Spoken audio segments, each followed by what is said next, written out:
Neville Goddard reminds us that unless we can hold something in our mind mentally, hold it within our consciousness, then it's going to be impossible to manifest the thing into our reality. That's one of the things that I really been focusing on, just listening to his material over and over again, is just realizing that, you have to mentally, in your mind, in your consciousness, remove yourself from the ideas, the feelings, the associations of disconnectedness from the thing that you desire. And you have to put that consciousness, those feelings, those thoughts on the idea that you are already the person that has these things. And then from that perspective, you start to take on the demeanor, and you start to take on the consciousness of that said person, which starts to attract things that are like that person into your reality. But if there's no change of identity, then there's no change of circumstances, because circumstances are created by the identity of the person.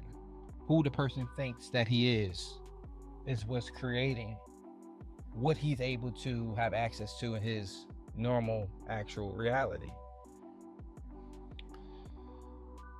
And this is just, really profound, because he always talks about, even when you say affirmations, it's not words or your lips that brings you what you want. It is the consciousness, inhabitation of that state.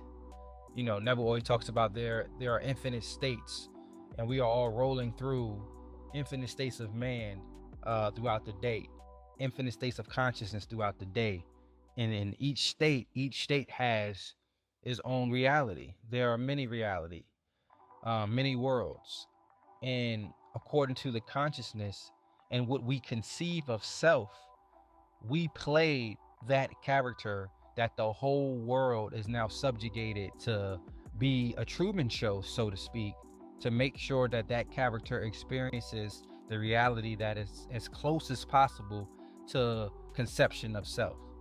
So this is why, as you change and perceive yourself in a different light, in a different manner, you're able to perceive and see different things happening in your reality, because it is really a dance between self-conception and what we see in our external world. And a lot of times, I know a lot of us are trying to manifest things, and faith without works is dead. Even when you are having a self-conception, if you do it right, you'll start to have natural urges and natural inclinations to pursue certain things that you would not have unless you were really tapped into this consciousness, to this identity. Because even doing nothing is doing something. So when you have an identity that's living a life that you want, it's something that person is getting up and doing every single day that you need to tap into, that's going to allow you to have the works with the faith, the digging of the ditches while you're waiting for the rain to pour. But you're not waiting for the rain to pour, because you understand that if you don't dig your ditches, even if the rain was to pour, you wouldn't be able to collect it. So you're beating it to the punch, so to speak, and you're assuming the identity of the one that you want to have, and you're moving in such a way that this character literally obliterates your old reality, because the algorithm has changed, the math has changed, the daily habits have changed, the daily doings have changed, because the daily being has changed.